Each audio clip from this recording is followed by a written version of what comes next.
ko o mahal ako.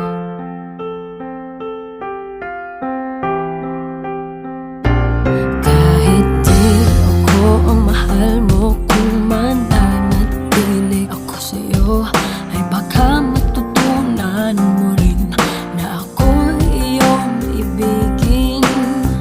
At kung sadyang siya'y tapat, baka sakali